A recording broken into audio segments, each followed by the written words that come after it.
mientras hablamos sin micrófono.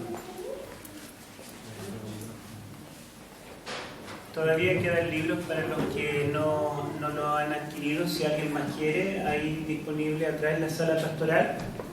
Al final, el pastor o quien les habla, o algún anciano, el hermano Miguel, podemos estar allí para la venta de los libros. Bueno, vamos a estudiar hoy un capítulo. Vamos a estudiar algo de este libro que habla de las trompetas del Apocalipsis, porque hasta ahora todos los temas han sido de este libro, que habla de las profecías de Daniel. Y queremos acercarnos ya al Apocalipsis, pero para acercarnos al Apocalipsis necesitábamos una base en Daniel. Vamos a ver algunas citas después donde el hermano después dice que nosotros no podemos entender Apocalipsis si no entendemos primero Daniel. ¿Sí? Originalmente yo pensaba escribir mi primer libro, Comentario de Apocalipsis, pero encontré la cita de la hermana después donde ella dice que no debemos hablar de Apocalipsis sin primero hablar de Daniel. Y ustedes se van a dar cuenta al estudiar el Apocalipsis que Daniel es la base para entender el Apocalipsis y se nos hace más fácil. Bueno, entonces vamos a ver algo de las trompetas del Apocalipsis y específicamente este PowerPoint que tengo habla de la última, de la séptima, pero vamos a decir algo de las primeras también, ¿sí? Solamente que como es un tema largo vamos a decir algunas cosas más. Veamos la siguiente. La Iglesia Adventista no tiene una postura definida en cuanto a las trompetas. Fíjense que es la única profecía que nuestra iglesia no está todavía, no es unánime, no tenemos una postura definida, sino que nuestra iglesia, hoy en día, todas las profecías de Daniel y todas las demás de Apocalipsis, nuestra iglesia tiene una postura bien sólida. Hemos visto en la semana que tenemos una postura bien sólida y no tenemos mayores dudas, pero en cuanto a las trompetas todavía no estamos definidos. Tengo por acá algunas citas. Por ejemplo, el doctor Humberto Treyer, que era profesor de historia y de teología y sacó el doctorado en Andes, él falleció hace un mes de cáncer a la próstata, ya era abuelito y vivía allá en la Universidad del Plata. Compartimos bastante juntos y antes de yo viajar lo fui a visitar al hospital y oré con él y me vine y supe que había fallecido. Y él escribió algunos libros y en un libro de él dice que en cuanto a los sellos, las siete iglesias, las bestias, estamos muy claros y somos unánimes, tenemos bien claro el panorama. Pero cuando estudiamos las trompetas, dice él, es posible que nunca nos pongamos de acuerdo hasta que el Señor venga. Fíjense ustedes lo que él dice. Sin embargo, las trompetas del Apocalipsis y todas las revelaciones de Daniel y de Apocalipsis son revelaciones que Dios nos dio para que ahora lo entendamos, nos preparemos para la batalla final y prediquemos este mensaje al mundo. En otras palabras, no es posible que haya una parte del Apocalipsis que no entendamos y que no la prediquemos. El año 2011, la Iglesia Mundial juntó a los mejores teólogos expertos en Apocalipsis en Estados Unidos para debatir el tema y llegar a una postura. Y producto de eso, hubieron 6 posturas distintas y no hubo un acuerdo unánime. ¿Sí? ¿Y por qué no tenemos una postura definida? Porque nosotros somos limitados. Todos, ¿verdad? A todos nos pasa que hay textos que nos quedan grandes y nos cuesta entender. Y los teólogos estudian teología, pero no somos profetas inspirados por Dios. Un profeta Dios le revela. Es como el camino directo. Pero un teólogo tiene que quemarse las pestañas, investigar, estudiar y a veces no llega a la respuesta que busca. Creemos que Dios va a revelar de forma clara el tema de las trompetas antes que prediquemos el fuerte pregón. porque para el fuerte pregón, el último mensaje de advertencia del mundo, tenemos que tener todo claro. Pero nos alegra también que nuestra iglesia sea honesta y diga: esto no lo entendemos. Porque cuando alguien quiere dar a entender que se lo sabe todo y no es así, no es honesto. Y como cristianos debemos ser honestos y debemos ser humildes. Y nuestra iglesia pidió en el año 2012, en la revista Ministerio, que le llega a todos los pastores, pidió que si alguien tenía alguna postura, alguna idea, algo distinto, que lo publicara para que la Iglesia Mundial pudiera también evaluarlo y llegar a un consenso. Entonces, producto de esto, yo escribí este libro de las trompetas, donde explico o doy una postura, y lo estoy traduciendo al inglés para mandarlo a Estados Unidos y que lo revisen allá y vean si les interesa la postura, o a lo mejor van a decir que no tiene nada que ver. Y por lo tanto, como no hay una postura definida, en mi postura que yo voy a presentar, ustedes pueden aceptarlo o no, a lo mejor no lo voy a convencer, y tal vez sí, pero les digo esto de antemano para que sepan que nuestra iglesia sí tiene líneas generales, tiene ideas, pero en cuanto a cada trompeta, lo que significa en detalle, todavía estamos allí, estamos investigando. Bueno, vamos a ver entonces las dos posturas más, digamos, más comunes que están en nuestra iglesia. Una de ellas es la que está en los libros de Uriah Smith. Yo tomé la versión del español de 1944, pero Uriah Smith escribió en 1800 y algo. Él escribió los primeros comentarios de Daniel y Apocalipsis que nuestra iglesia tuvo.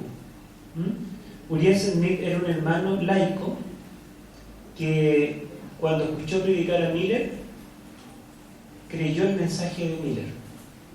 Y él tenía un problema físico, tenía una pierna, una cadera quebrada, y usaba bastón y cojeaba, ¿sí? Y saben que a pesar de esa deficiencia fue un excelente misionero y un estudiante de la Biblia. Este hermano laico, por su propia cuenta, leyó enciclopedias completas de historia.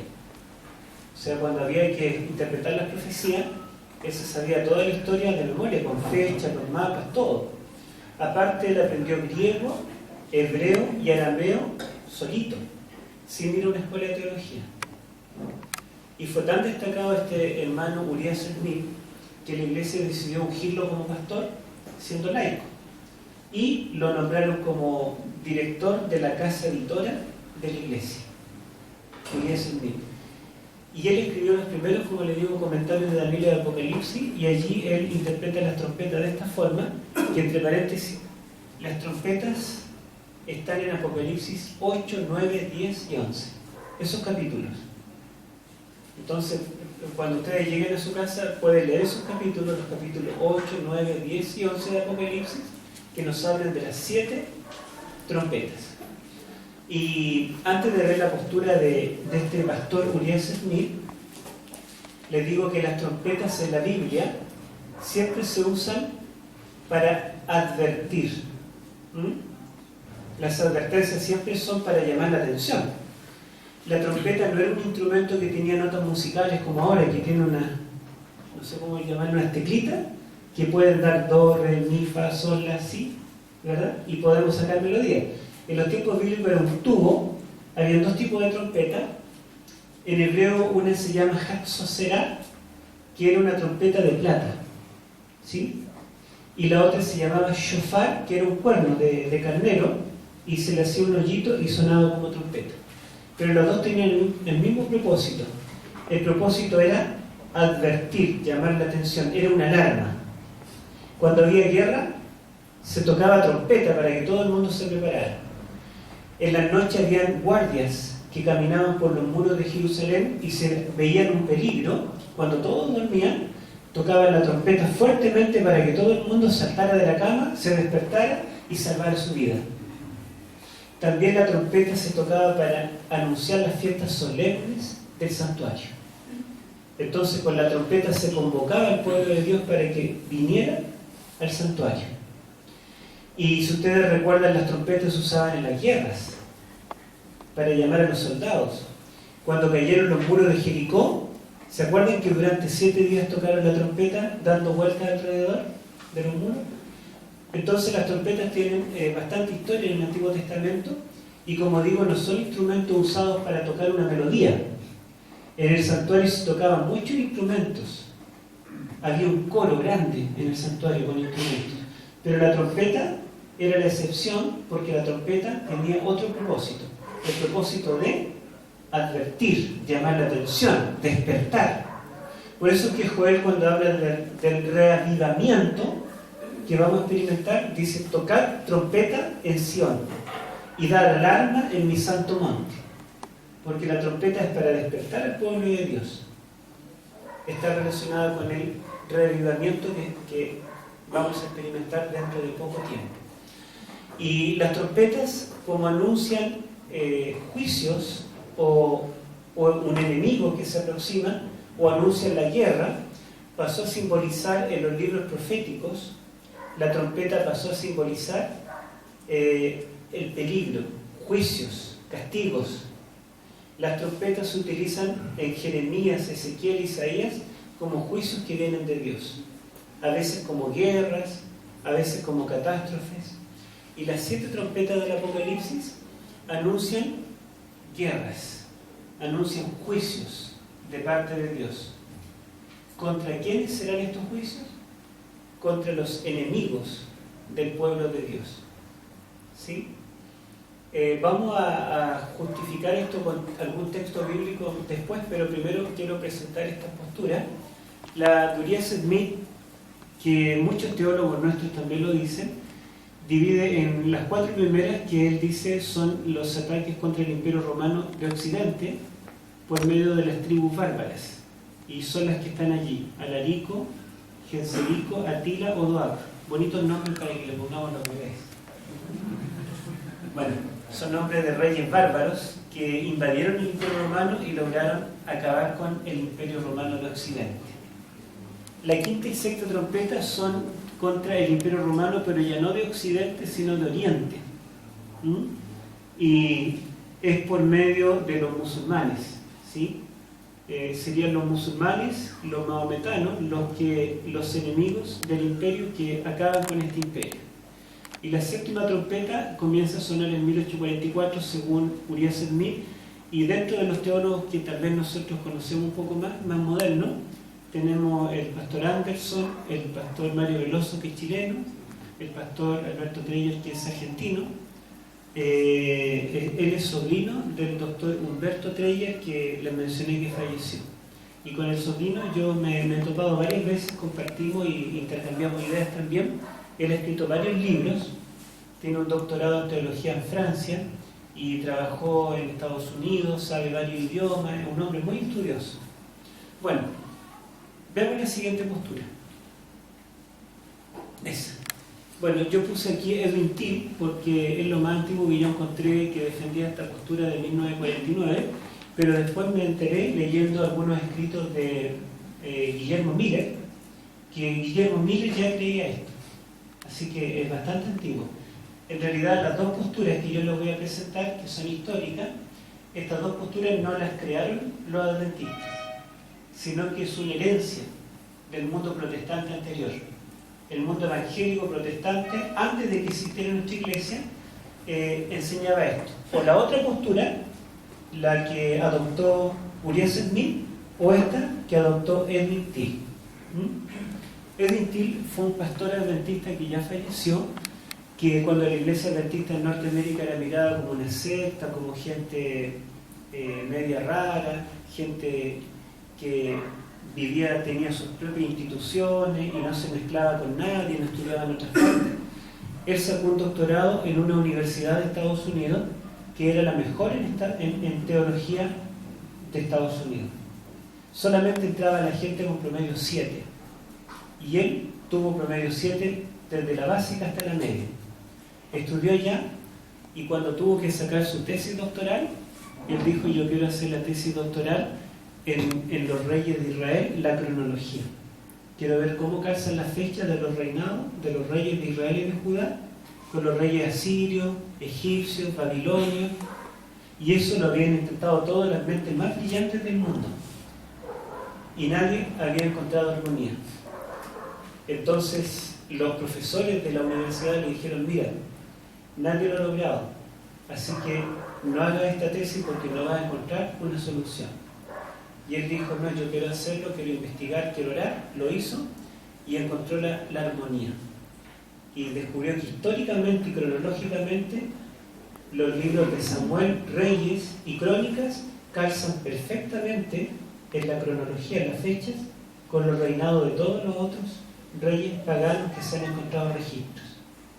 Y desde ese momento en adelante muchos que no creían en la Biblia comenzaron a creer, gracias a Edwin. Y se hizo famoso académicamente en todo el mundo, lo llamaban para todas partes para que diera seminarios. Entonces él adoptó esta postura y como él fue un hombre tan famoso, hay muchos hoy en día que lo enseñan, la mayoría. Hay un libro amarillo de Merlin Maxwell, de Apocalipsis, que adopta esta postura. El pastor Ricardo Cabero, un seminario de Apocalipsis que yo leí muy bueno, también adopta esta postura. El pastor Hans Larrontel, que también tiene un libro verde, a lo mejor lo conocen ustedes, también adopta esta postura. John Paulin, que es el profesor de Apocalipsis de Loma Linda, una persona muy sencilla, somos amigos, conversamos por internet. Y Ranko Stefanovic, que es el profesor de Apocalipsis de Andrews, que vino a Chillán hace el año pasado, parece. Bueno, son los dos que dirigen nuestras mejores universidades. Ellos también adoptaron esta postura y otros más adoptaron esta postura. Hoy en día casi todos. ¿Y qué dice esta postura? Que la primera trompeta es la caída de Jerusalén, la segunda la caída del Imperio Romano entero, la tercera una caída espiritual del papado, la cuarta el papado en tinieblas, y las últimas tres las interpretan en forma similar. Eso es más o menos. Entonces la diferencia fundamental es que la postura de Uriah Smith dice que las 4 primeras trompetas son la caída del Imperio Romano. Y esta dice que es solamente una, la segunda es la caída del Imperio Romano. Todas las otras son otros eventos. Personalmente, me inclino por la primera. Y en mi libro doy muchos argumentos históricos, lingüísticos, teológicos, para demostrar que esta postura en realidad no es correcta. Incluso el doctor John Paulin, cuando sacó su doctorado, hizo su tesis doctoral en las trompetas, y él defiende esta postura con muchos argumentos, pero yo le escribí y le dije que encontraba que muchos detalles de su tesis no estaban bien. Y él fue bastante sincero y me dijo, ¿sabes? Parece que tienes razón. Así que estoy traduciendo el libro para que él lo pueda leer completo y ojalá algún día la Iglesia adopte una postura ya definitiva. Entonces yo me inclino por la primera postura, pero con alguna modificación, en resumen, ¿sí? ¿Y por qué? Porque, mejor lo digo cuando mostremos la cita de Elena de White, porque para mí Elena de White es clave en todas las posturas. Y entre paréntesis, les digo, ¿por qué nuestra iglesia no tiene una postura definida? Porque lo único que Elena de White no recibió visión. De todos los demás capítulos de Daniel y Apocalipsis recibió visión y lo explicó. Y el Señor le dijo a la hermana de White, mira, le voy a dejar tarea, para que la iglesia estudie también un poco. No nos entregó todo en bandeja. Dijo, las trompetas se las dejo para que las estudien ustedes. Y como la hermana de White no recibió ninguna visión, nosotros estamos dando tumbos. ¿Sí? Pero todo lo que Dios le dio visión a ella lo tenemos clarito. ¿Sí? Basta con que leamos el gran conflicto. Bueno, veamos la siguiente. Y han aparecido varios, por ejemplo, el pastor Heike y Stephen Borg sacaron este libro donde interpretan las trompetas en una tercera forma. Y ellos dicen que todas las 7 trompetas se cumplen no desde el tiempo de Juan en adelante, sino desde 1844 en adelante. Veamos la siguiente. Un pastor más cercano de Perú, que sacó su doctorado en Andrews también, Luder Quispe, hizo su tesis doctoral en las trompetas también para tratar de encontrar una solución. Pero él se limita a poner todas las posturas que hay y a mostrar lo bueno y lo malo de cada una. Pero nos damos cuenta que hay un interés por investigar las trompetas. Veamos la siguiente. Doctor en teología también de Andrews, Edwin Gain, él sacó este libro que se llama Trompeta tras trompeta y dice que todas las trompetas se cumplirán en el futuro, paralela con las 7 plagas. ¿Sí? Veamos la siguiente. Otro teólogo nuestro, Ron Duprés, él sacó también un libro de las trompetas donde da más fundamento para la primera postura, y es mismo. Veamos el siguiente. Tim Rosenberg, también este pastor nuestro sacó este libro donde dice que todas las trompetas deben entenderse a la luz del Islam hoy, o sea, los conflictos del Medio Oriente y todo lo que está pasando, las Torres Gemelas, todo es parte de una trompeta, de alguna de las trompetas. La siguiente. Bueno, el doctor Alberto Treyes ya tiene un volumen grande de las trompetas, pero este sacó un resumen chiquito para explicar las trompetas también en la forma tradicional. ¿Hay más? La revista Ministerio en inglés, en castellano, también sacó un resumen de las trompetas, hecha por digamos, uno de los representantes nuestros, uno de los mayores teólogos, Manuel Ángel Rodríguez, donde explican la complejidad del tema y también piden que si cualquier pastor del mundo tiene una postura, que lo publique. Veamos la siguiente. Y bueno, por eso yo publiqué mi librito de las trompetas. Veamos la siguiente. Y también hay otros, por ejemplo, este teólogo, mejor no se los pronuncio porque es de Islandia, el nombre de ustedes ven es muy raro, pero él, su tesis de magíster también hizo su tesis respecto a las trompetas. Y veamos una más, creo que tengo. Y este doctor en lenguas, adventista también, experto en las lenguas bíblicas, un montón de lenguas que domina, él está haciendo un libro para interpretar las trompetas solamente desde el punto de vista lingüístico. Un trabajo así muy, muy fino. Veamos la siguiente. Pero, ¿qué dice el hermano de Juan?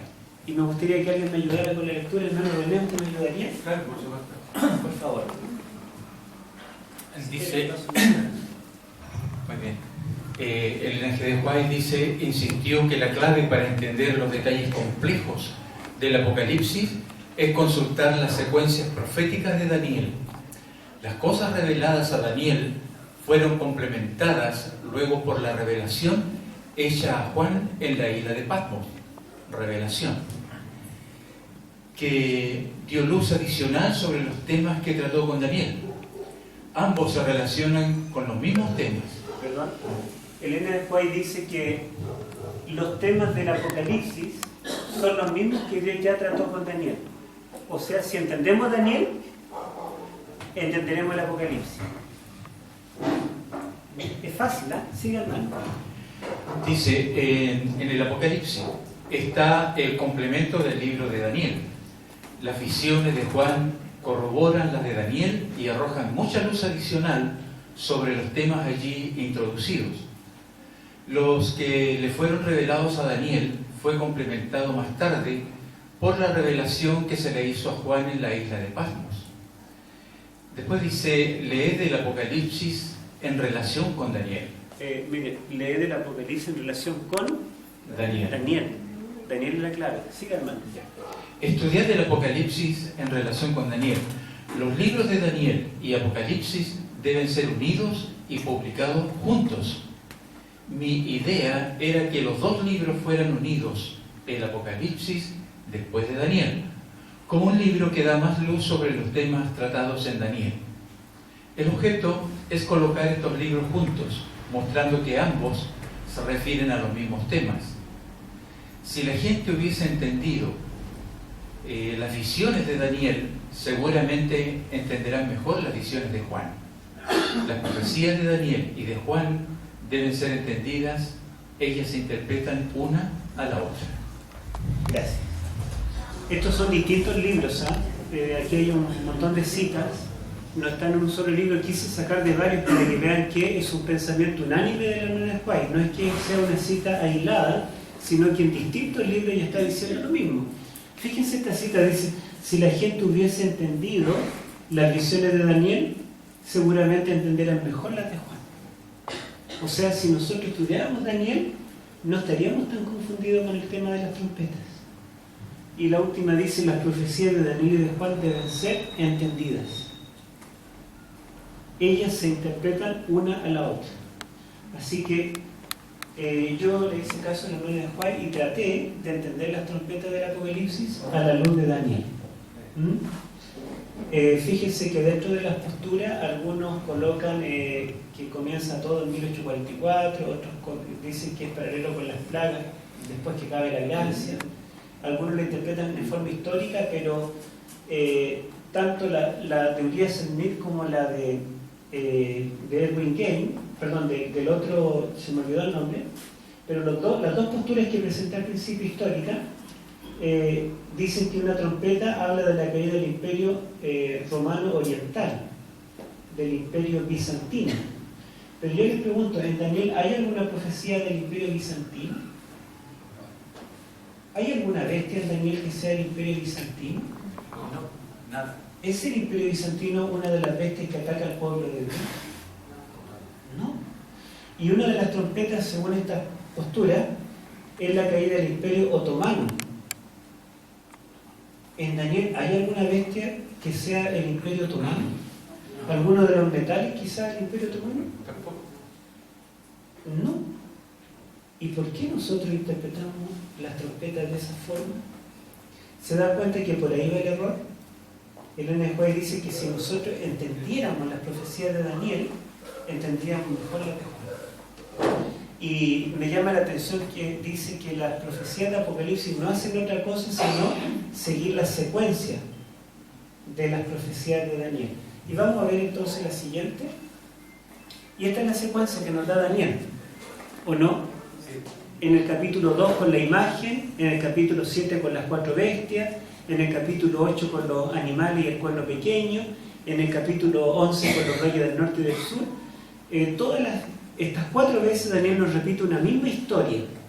Nos dice que los enemigos del pueblo de Dios son Babilonia, Medo-Persia, Grecia, Roma imperial, los reinos divididos y empapados, después vino un juicio y el reino eterno de Cristo. Eso no está en la secuencia. Y lo hemos visto, ¿sí?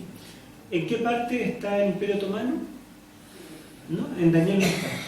¿En qué parte está el imperio bizantino? Tampoco.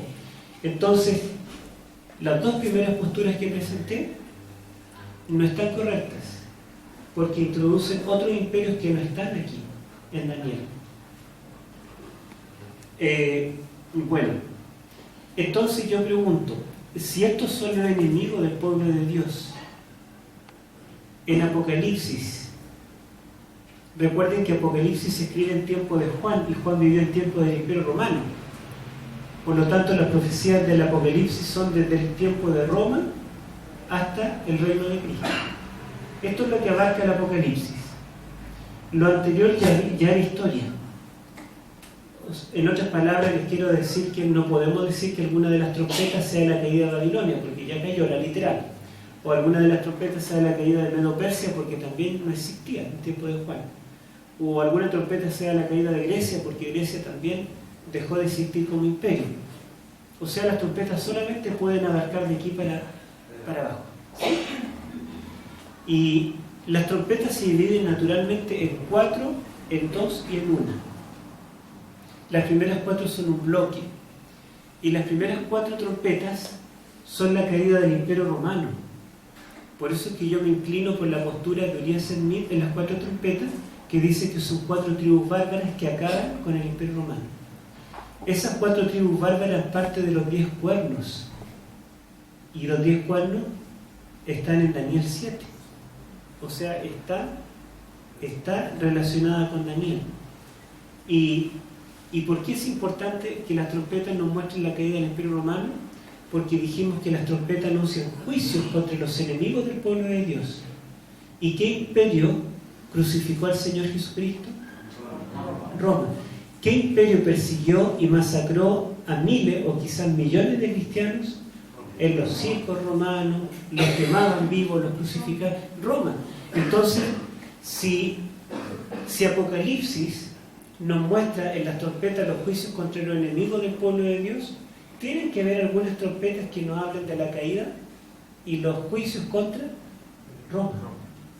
Pero después Daniel 7 nos dice que de Roma, de los reinos divididos, sale un cuerno pequeño.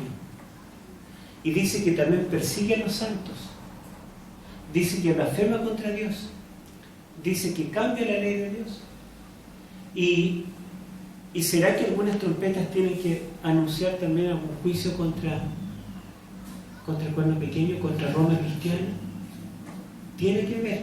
En las dos posturas tradicionales y en todas las que hemos visto, las que repasamos, los libros que se han escrito, ninguna lo considera.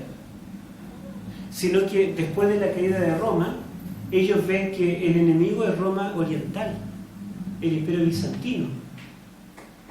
Pero el Imperio Bizantino fue un pan de Dios comparado con el papado.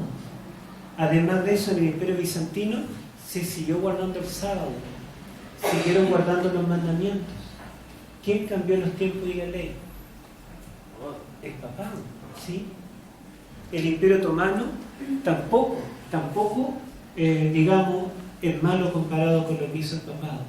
Al contrario, el Imperio Otomano, los musulmanes, ayudaron a que surgiera la reforma. Los historiadores dicen que nunca Lutero y los protestantes hubieran logrado sobrevivir si no hubiera sido por los musulmanes. Porque el emperador Carlos V, el mismo que descubrió América en tiempos de Colón y poco después, el emperador Carlos V era dueño de la mitad de Europa y dueño de América, de Asia, de África y de Oceanía. Decían que en el imperio de Carlos V no se ponía el sol. Y Carlos V tenía los ejércitos más poderosos del mundo. Y resulta que cuando los protestantes en Alemania, o más bien cuando Lutero clavó las 95 tesis en las puertas de la catedral de Wittenberg en Alemania, y la iglesia católica lo iba a quemar en la hoguera, los príncipes de Alemania protestaron.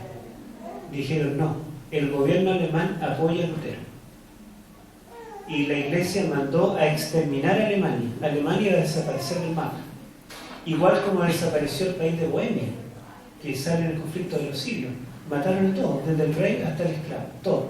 Exterminaron un país. Carlos V dijo: quien hable algo del Papa, lo mato. Y él hizo un juramento.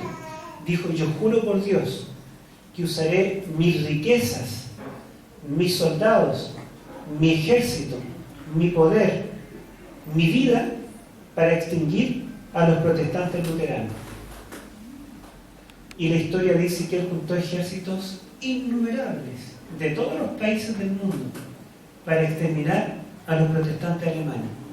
Y cuando el ejército marchaba hacia Alemania, venían los musulmanes del Oriente a atacar Europa.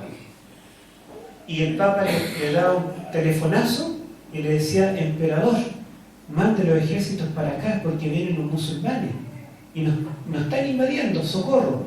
Y los ejércitos de Carlos V, en vez de pelear contra los protestantes y exterminarlos, tenían que ir a pelear contra los musulmanes.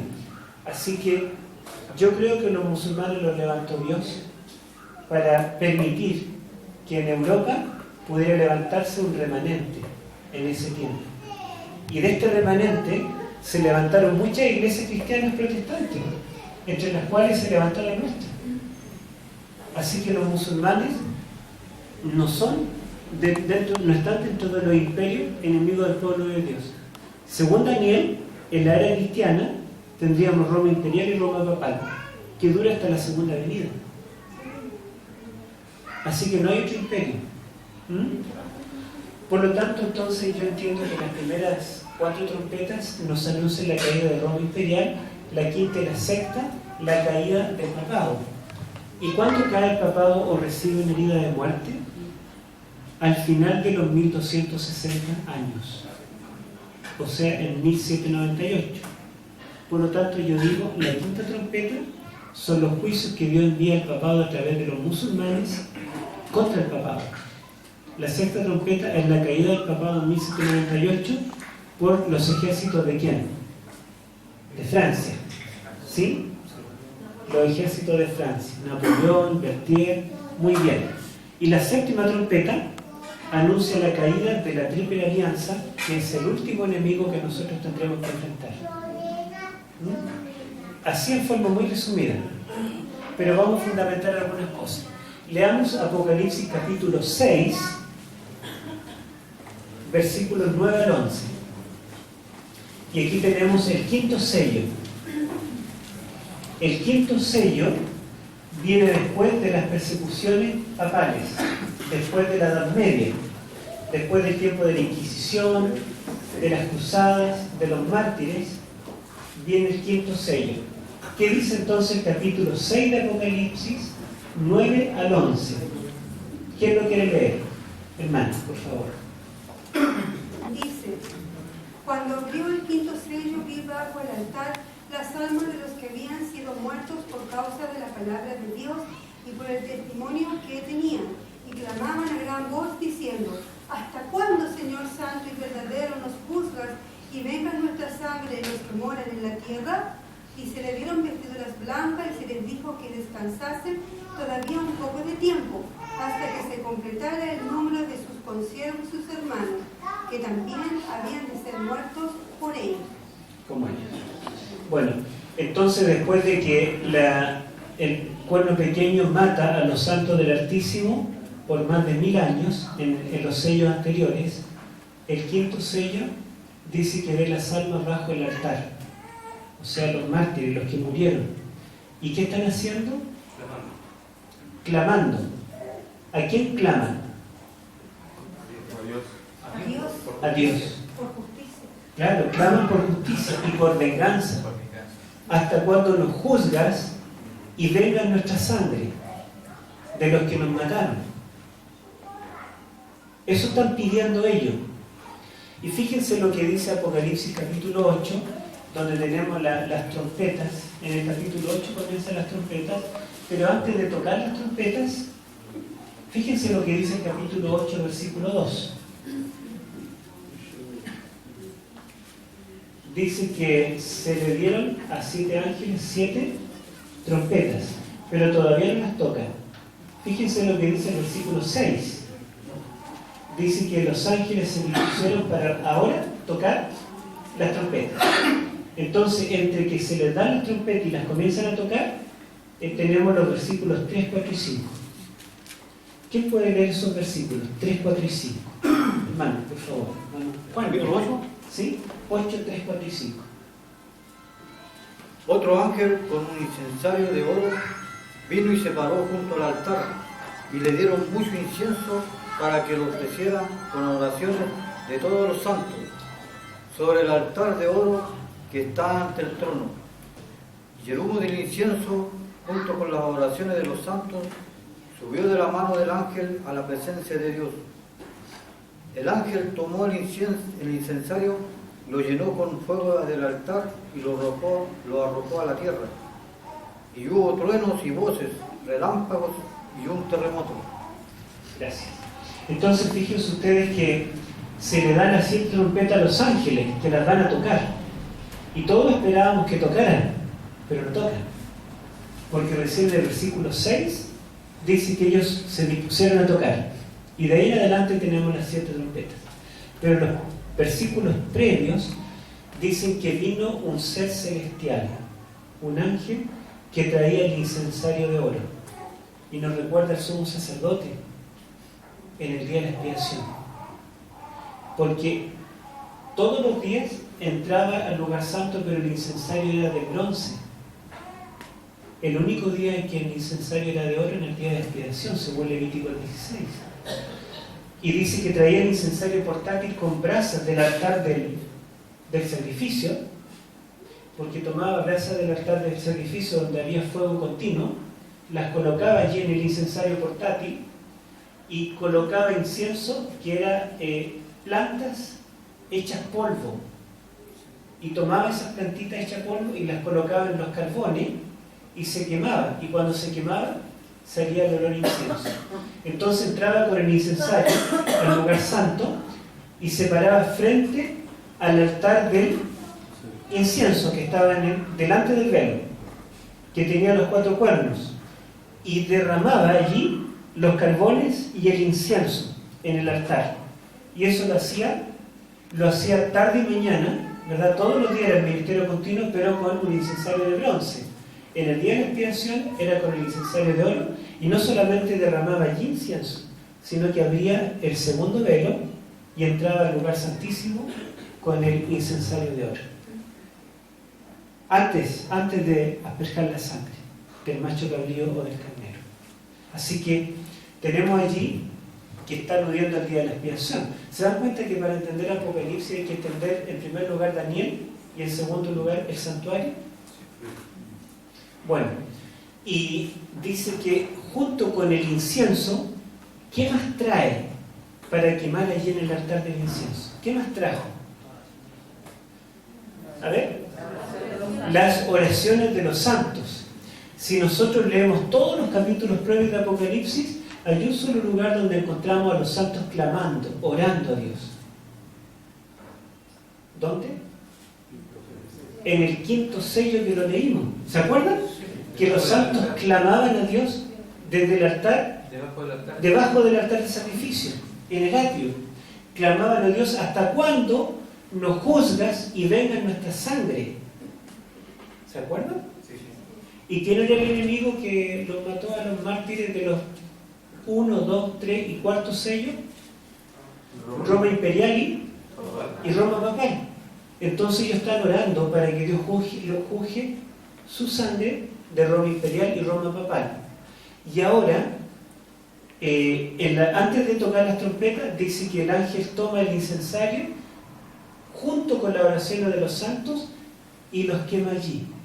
Por lo tanto, las trompetas que ahora van a sonar son la respuesta ¿a qué? A las oraciones de los mártires. ¿Y contra quién debían ir los juicios entonces? Contra Roma imperial y contra Roma papal. ¿Se dan cuenta? O sea, Turquía, otomano, los imperios otomanos no entran. El imperio bizantino tampoco. No importa el rango del teólogo que lo diga. ¿Sí? Y como yo les digo, nuestros teólogos son humildes. Porque he conversado con varios de ellos y yo les digo: yo no creo esto, y les muestro mi argumento y me dicen: sí, es verdad, tienen razón. Incluso en un simposio teológico donde estaban los grandes teólogos de nuestra iglesia de Argentina, yo presenté un tema de las trompetas y un gran evangelista nuestro, el pastor Carlos Random, no sé si lo ubican, él se puso en pie, levantó las manos y dijo: por fin tenemos la interpretación correcta de las trompetas. Él estaba contento, ¿sí? Quizá no 100% esté correcta, puede que haya mucho que corregir, pero mi idea general es esto: interpretarla a la luz de la secuencia de Daniel e interpretarlo de acuerdo a estas pistas que nos dan los sellos para entender las trompetas. Ahora, fíjense ustedes la secuencia. En el día de la expiación se entraba a los 3 departamentos. Primero, el altar del sacrificio, donde era derramada la sangre de las víctimas. Después se entraba al lugar santo, porque los cuernos del altar eran espiados y también se dejaba incienso en el altar. Y luego en el lugar santísimo. Y aquí nosotros tenemos que en los sellos, los mártires están al pie del altar del sacrificio. Al pie del altar se tiraba la sangre de las víctimas. Y dice que vino desde el altar y traía del altar 2 cosas. Del altar del sacrificio traía los carbones que los puso en el incensario y traía las oraciones de los santos, porque era allí donde los santos estaban clamando. ¿Y a dónde los trae? Al lugar santo primero, porque se para frente al velo donde estaba el altar del incienso, y dice que coloca allí el incienso y las oraciones de los santos, que suben a la presencia de Dios. Y como el velo no tocaba el techo, sino que quedaba un espacio, el incienso, el humo subía y entraba al lugar santísimo, a la presencia de Dios. Entonces ahora viene la respuesta de Dios a la oración de los santos. ¿Qué respuesta viene? El toque de las 7 trompetas.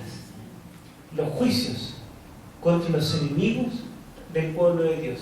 ¿Cuáles son los 2 enemigos del pueblo de Dios en la era cristiana según Daniel? Roma imperial y Roma papal. ¿Sí? Si nosotros estudiamos las 7 iglesias, ¿quiénes son las iglesias que comienzan a desviarse? Las que viven en el tiempo de Roma imperial y Roma papal. Si estudiamos los 7 sellos, los caballos, el caballo color rojo, sangre, es Roma imperial. El caballo negro y el caballo amarillo que tiene a la muerte encima y que mata con fieras, con espadas, con hambre y con mortandad, es Roma papal. Y después de ese caballo viene el quinto sello. Por lo tanto, las trompetas las podemos entender en armonía con los sellos, con las iglesias, incluso con Apocalipsis 12, Apocalipsis 13, y lo podemos entender en armonía con todo Daniel. No debemos buscar imperios raros, distintos, eventos especiales para tratar de interpretar esto, sino en la misma forma como interpretamos todas las profecías de Daniel y de Apocalipsis. Bueno, no voy a detenerme en cada trompeta, pero la sexta trompeta dice que suena la trompeta y el ángel que toca la trompeta se le dice que debe desatar a los 4 ángeles que están atados en torno al río Éufrates. Y desatar significa permitir que venga el castigo. Porque cuando son desatados los 4 vientos que los 4 ángeles sostienen de toda la tierra, es cuando vendrá, cuando se acabe la gracia y caigan las plagas.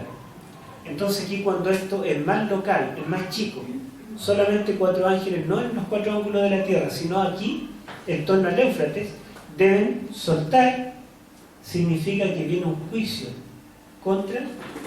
¿Quién se sienta sobre las aguas del Éufrates? Babilonia. Apocalipsis 17 habla de la caída de Babilonia, dice, la mujer que has visto, Babilonia, las aguas que has visto donde Babilonia se sienta son pueblo, muchedumbre, nación y lengua.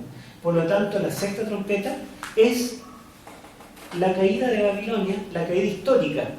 ¿En qué año dijimos? 1798. Muy bien, eso es la sexta trompeta. ¿Quiénes son estos caballos con cabeza de león, con cola de serpiente, que son millones, una caballería enorme que viene a atacar al imperio que está sobre el Éufrates? Son los franceses. ¿Sí? Ayer no teorías había dicho que eran los musulmanes. Los musulmanes, claro. Ese es el error de Ian Smith y de todos los comentadores, porque en realidad son los franceses. Y doy pruebas históricas, lingüísticas y de otro ámbito acá en mi libro para demostrar que es así. Y inmediatamente después de esto vienen los capítulos 10 y 11 que los vamos a estudiar mañana, ¿sí? Así que hoy pueden irse, pero mañana tienen que estar. Mañana estudiamos los capítulos 10 y 11 que nos enseñan, yo diría, una de las verdades más maravillosas del Apocalipsis, ¿sí? Son mis capítulos favoritos. Jesucristo predicó esos capítulos también cuando vino a esta tierra. Pero hoy nos vamos a saltar eso y vamos a ver la última trompeta, la séptima, y creo que lo tenemos también por acá. Leamos Apocalipsis capítulo 11 y vamos a leer los versículos. Ahí tenemos la séptima trompeta, ¿ustedes la ven? Vamos a leer los versículos 15 al 17, una más. Ahí lo tenemos, hasta el 17. La primera parte de la séptima trompeta. Y a ver si alguien lo quiere leer. ¿Quién lo quiere leer? Hermano René, ¿sí? Veo que los hermanos son los únicos que tienen desplante, aquí los demás son todos tímidos. Si ustedes leen, van a salir en YouTube para todo el mundo. Hermano. ¿Del 15 al 19? Sí, al 17. Perdón, al 17. Sí. Dice, el séptimo ángel tocó la trompeta y hubo grandes voces en el cielo que decían, los reinos del mundo han venido a ser de nuestro Señor y de su Cristo, y Él reinará por los siglos de los siglos. Y los 24 ancianos que estaban sentados delante de Dios en sus tronos, se postraron sobre sus rostros y adoraron a Dios, diciendo, te damos gracias, Señor, Dios Todopoderoso, el que eres, el que eras y el que has de venir, porque has tomado tu gran poder y has reinado. Amén. Bueno, hagamos lo que hacen los profesores con los niños en la escuela. Lo hacen leer, después dicen, ya, vamos a hacer comprensión de lectura. ¿De qué habla este párrafo? ¿Qué pasa cuando suena la séptima trompeta? No vamos a interpretar nada. Simplemente lo que leyó el hermano, y ustedes me dicen en 2 palabras, está hablando de esto. Adoración, pero ¿por qué adoran a Dios? Porque llegó el juicio. El juicio, la venida, no están presentes allí. menciona algo en forma puntual. Es comprensión de lectura, no interpretemos. Claro, es solamente el hecho de que se adora a Dios porque Él ahora ha tomado el juicio o lleva adelante su poder. No aparece la palabra juicio hasta el versículo 10. Porque gobierna. Muy bien. Porque los reinos pasan a Hacer ser del mando de Dios y de Jesucristo. Y por eso los 24 ancianos, ellos se postran y los adoran. Porque Muy por bien. fin ellos tomaron... El pastor tiene buenos alumnos acá. Aprenden rápido. Muy bien, si nosotros leemos estos textos nos damos cuenta que todo el cielo está celebrando un solo evento. Que el Señor comienza a reinar. Toma el mando. Recupera el reino. El reino de esta tierra fue usurpado por Satanás en el Edén, ¿se acuerdan? Dios a Adán y Eva los trató como reyes. A ellos les dio el señorío y autoridad sobre todo animal, bestia, peces del mar, etc. ¿Quién eran los reyes de este planeta? Adán y Eva. El Salmo 8 que cantaron los hermanos, me quedó grabado el canto, dice, todo lo pusiste al estrado de tus pies. Dice, le hiciste poco menor que los ángeles, lo coronaste de honra, de gloria. O sea, Adán y Eva eran reyes. Todo lo pusiste bajo el estrado de sus pies, ovejas, bueyes, etc. En otras palabras, Adán y Eva eran los reyes de esta tierra, pero cuando Satanás logró hacerlos caer, él usurpó el trono de este mundo. Entonces, por eso cuando Cristo le dijeron, Señor, si Dios existe, ¿por qué hay tanta muerte, tantas violaciones, guerras? Y Jesús dijo, mi reino no es de este mundo. No soy yo el que gobierna este mundo. Y en Juan capítulo 12 dijo que Satanás es el príncipe de este mundo. Y cuando Pablo escribe a los Corintios dice que el diablo es el Dios de este siglo, de este mundo. Por lo tanto, Satanás usurpó el trono de este mundo. Pero aquí el cielo se celebra porque cuando el séptimo ángel tocó su trompeta, todo el cielo alabó y decían, los reinos en el original están singular. Dice el reino y es un sustantivo de acción. O sea, se debería traducir el reinar o el reinado. El reinado del mundo ha venido a ser de nuestro Señor y de su Cristo. O sea, lo que toda generación, desde Adán y Eva en adelante, esperan, que Dios alguna vez tome el mando, que Cristo sea coronado como Rey. ¿Cuándo se cumplirá? ¿Cuándo suene qué? La séptima trompeta. Cuando suene la séptima trompeta, Cristo va a decir, basta ya con Satanás, y se pondrá la corona como Rey para venir a buscarnos, y se acabará el sufrimiento. Entonces el cielo se alegra porque el Señor y Cristo han recuperado el reino. ¿Y por cuánto reinarán? ¿Y de dónde sale esto? ¿Y reinará por los siglos de los siglos? De Daniel 7. ¿Se acuerdan? Porque Apocalipsis debe ser entendido según Daniel. Y los 24 ancianos no quisieron quedarse ausentes de la fiesta. ¿Sí? Este es el coro de varones del cielo, ¿eh? Los 24 ancianos. Dice, ellos estaban sentados en sus tronos muy cómodos, pero se postraron sobre su rostro, adoraron a Dios. ¿Y qué decía? Te damos gracias, Señor Dios Todopoderoso, que eres y eras. Esto no está en el original, porque has tomado tu gran poder y has reinado. Entonces, la séptima trompeta anuncia el comienzo del reino de Cristo. ¿Y esto ya ocurrió o está en el futuro? Cuando Cristo salga del lugar santísimo y venga y se dé silencio por media hora, ahí es cuando pasa eso, ¿cierto? Cristo comienza a reinar exactamente cuando sale del lugar santísimo.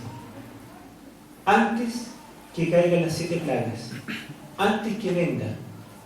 Porque cuando Él viene en las nubes del cielo, ya viene como Rey de Reyes, Señor de Señores. Él recibe el reino antes. ¿Sí? En Daniel capítulo 7 nosotros vemos que El juicio comienza cuando fueron puestos tronos, cuando se sienta el juez, cuando los libros fueron abiertos. ¿Qué año es según Daniel 8? 1844. Pero vemos que el juicio finalmente termina cuando se da el veredicto. Y hay uno que entra representando todo el género humano. Es Cristo, el Hijo del Hombre. ¿Y qué recibe? El reino, el poder y la gloria por los siglos de los siglos. ¿Cuándo es ese momento cuando Cristo recibe el reino según Daniel? Cuando se termine el juicio investigador, cuando se cierre la puerta de la gracia y queden definidos los casos para vida o para muerte. Miren, vamos a ver algunas citas acá. Vamos a ver algunas citas de la hermana después. Sigamos. Pero antes, yo les quiero mostrar que el comentario bíblico adventista, el tomo 7, cómo interpreta la séptima trompeta, y el comentario no es inspirado, puede errar. Fíjense lo que dice el comentario. El séptimo ángel, o sea, el principio del tercer ay, que marca el fin del paréntesis entre la sexta y séptima trompeta, los adventistas del séptimo día creen que el comienzo de la séptima trompeta fue en 1844. ¿Están de acuerdo? A ver, ¿quién está de acuerdo? Que levante la mano. ¿La séptima trompeta comienza en 1844? ¿Qué piensan, hermano? No. Porque aquí mi hermano dice que la séptima trompeta no comienza acá, sino que comienza cuando Cristo recibe el reino al final del juicio investigador. ¿Sí o no? Sí. Entonces el comentario bíblico está equivocado. Sí, porque yo dije que los teólogos no equivocamos. Solamente los profetas son infalibles. Y como el comentario lo escribieron teólogos, está equivocado. Además que el comentario, en ese detalle, no es que todo sea malo. Compren el comentario, yo lo tengo, lo leo, lo estudio, aprendo mucho, pero hay detalles que están errados. Y el comentario fue escrito en 1950. La iglesia ha avanzado mucho. Y ahora el 2015, el 2015, el año pasado, iba a salir, no sé si salió, el nuevo comentario bíblico adventista. En inglés por lo menos. No sé si el pastor tiene noticias, yo no. A mí me contaron los teólogos de Andrew que iba a salir en 2015, hace como 3 años atrás. Pero no sé si salió ya o no ha salido, el nuevo comentario bíblico. Porque la iglesia reconoce que los teólogos somos falibles, que podemos errar. Y el comentario bíblico que nosotros tenemos dice que la séptima trompeta comenzó en 1844. Porque sí decía Urias en 1000 y es Rintín. Pero hemos visto que no. Veamos el siguiente. Vamos a ver la siguiente.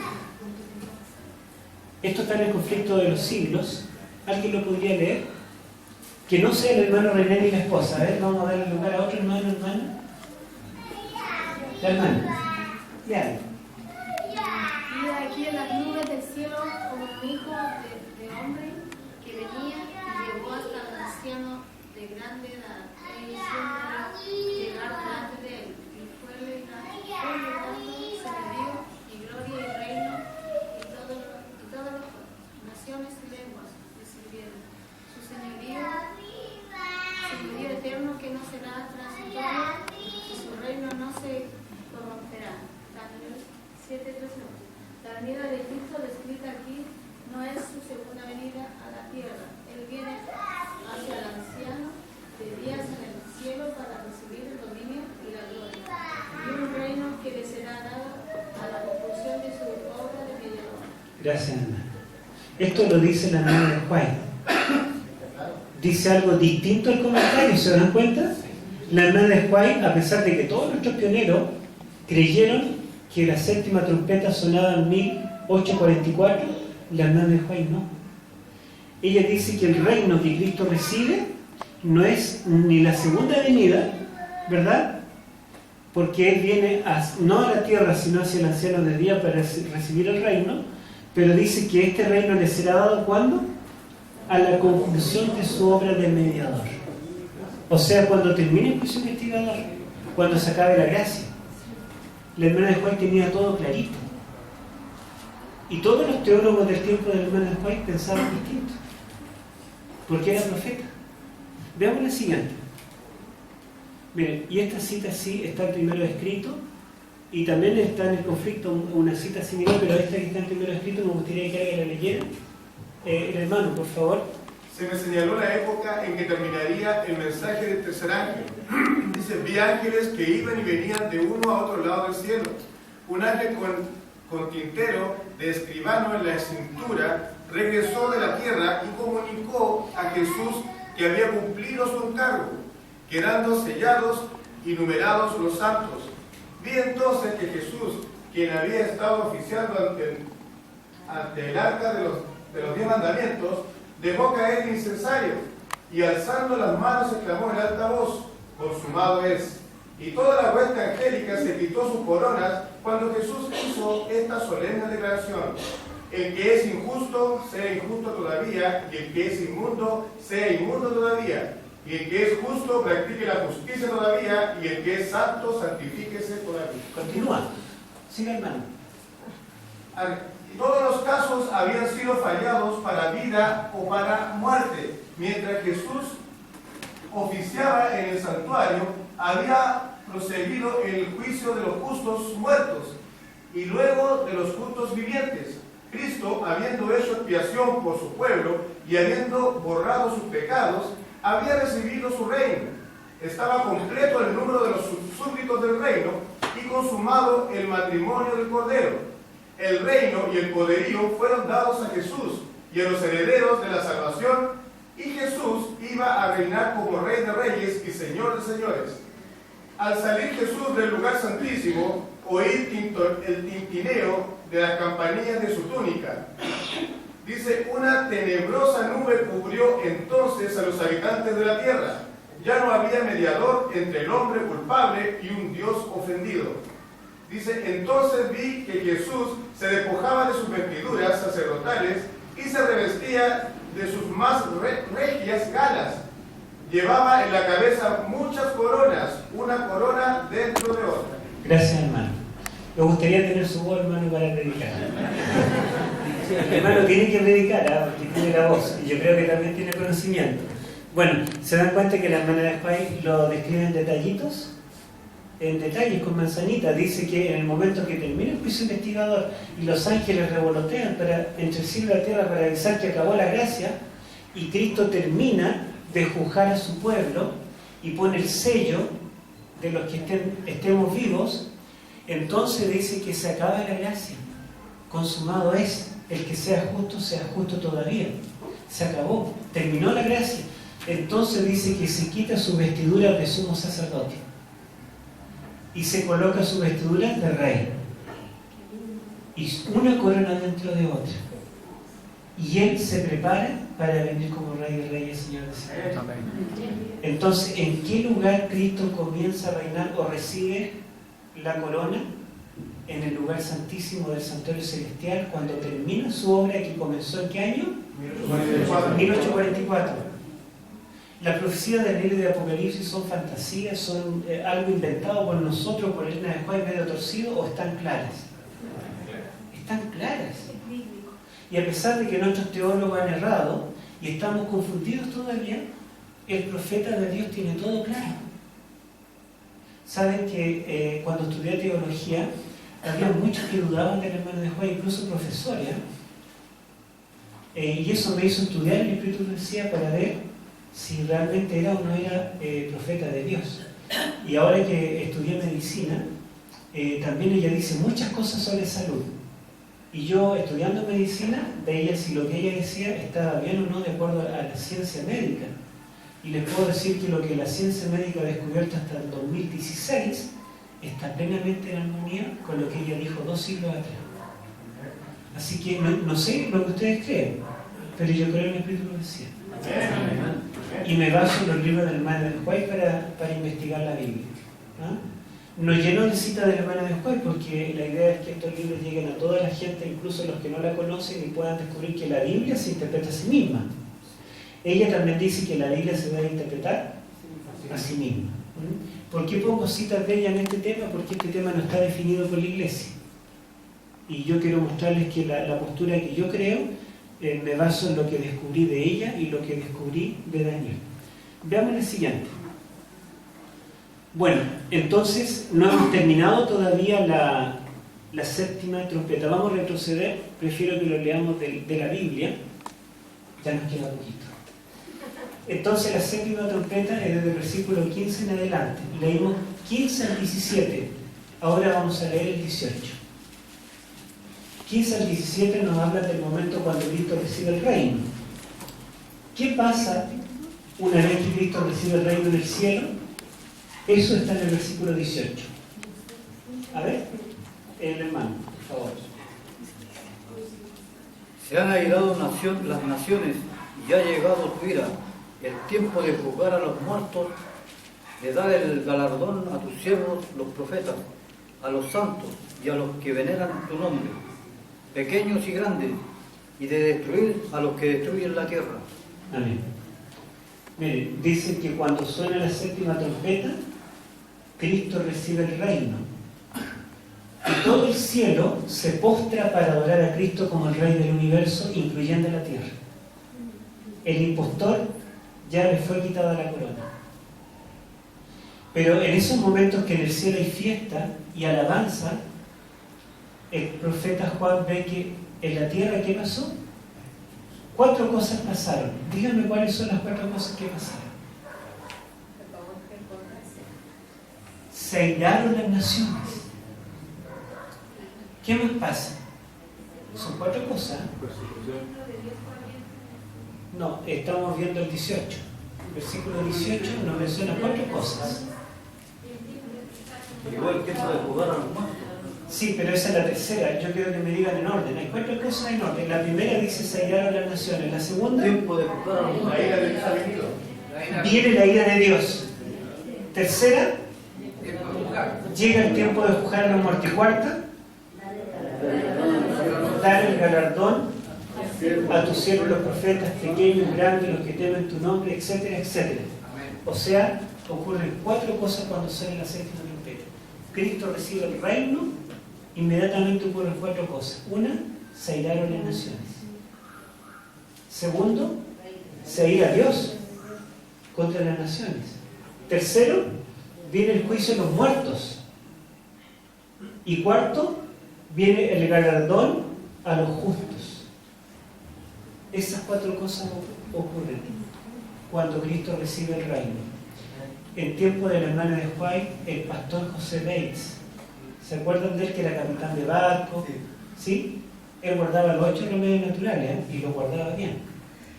El pastor José Bates escribió un librito sobre el juicio investigador. Y él utilizó estos textos, no lo vamos a mostrar porque lo tenemos aquí, mostró la séptima trompeta para decir que el juicio investigador comienza por los vivos y llega el momento en que comienza por los muertos. Entonces dice que los muertos que son juzgados acá son los justos. Y la hermana de White le escribió una carta y le dijo: Pastor Bay, no publique ese libro. El Señor me mostró en visión que usted está equivocado. El juicio de los muertos de la séptima trompeta no es el juicio investigador a los muertos justos. Porque cuando suena la séptima trompeta, el juicio investigador ya terminó. Por los vivos, por los muertos. El Señor me mostró que el juicio de los muertos es a los muertos impíos. Y el pastor Rey obedientemente no publicó el librito. ¿Sí? Si ustedes lo quieren leer, me lo piden. No. Pero fíjense que la hermana de White, a pesar de no dar la interpretación de todas las trompetas, ella sí frenaba cuando veía que algo no calzaba con lo que decía Daniel y Apocalipsis. Bueno, entonces vamos a ver ahora los 4 eventos. Vamos a pasar a la siguiente.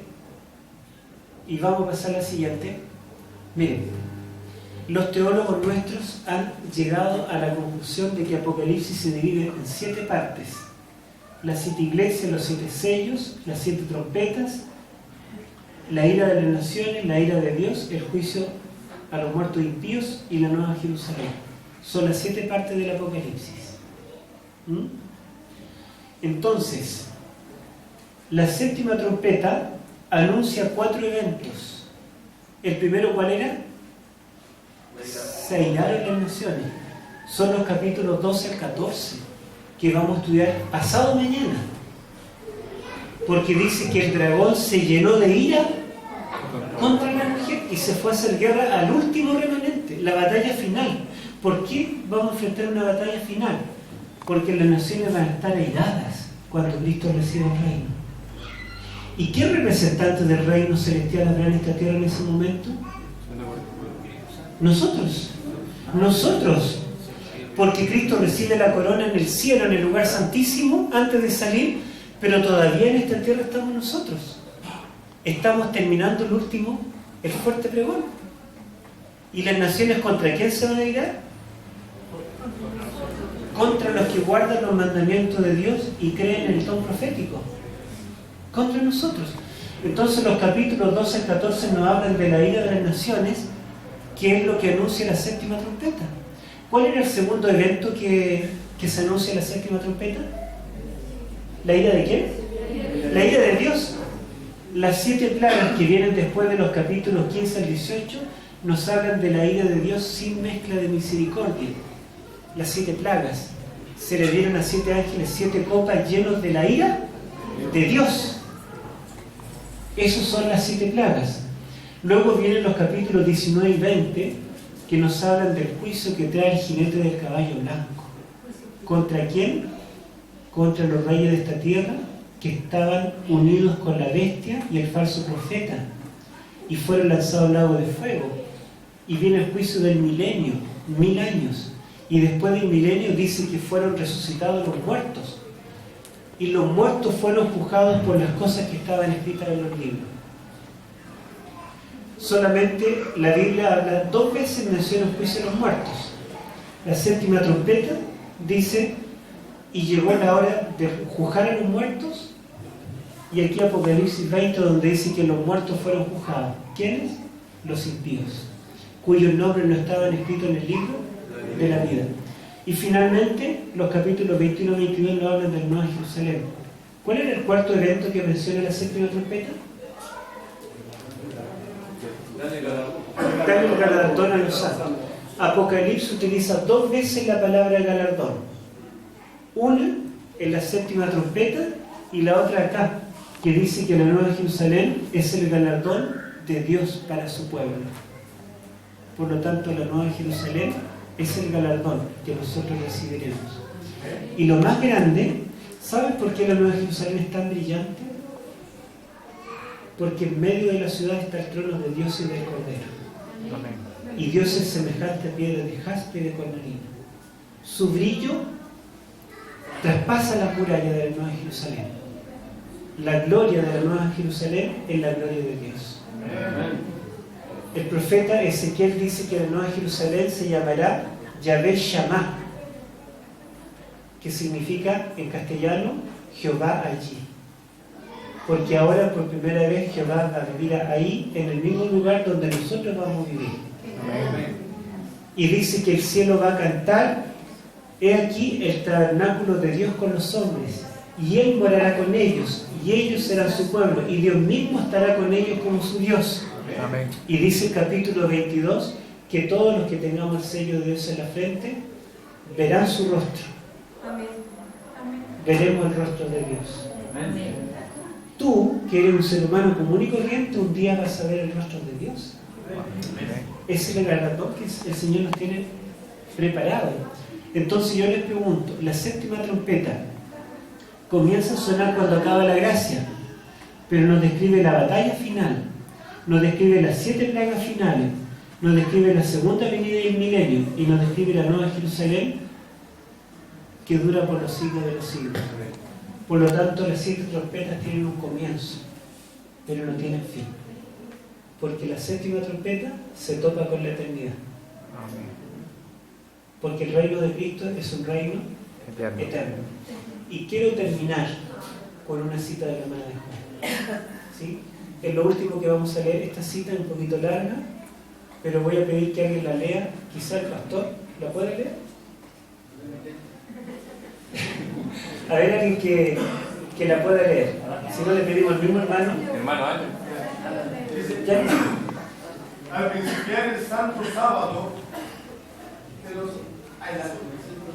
el 5 de enero de 1849, dice, nos dedicamos a la oración con la familia del hermano Beden Rock Hill, Connecticut, y el Espíritu Santo descendió sobre nosotros.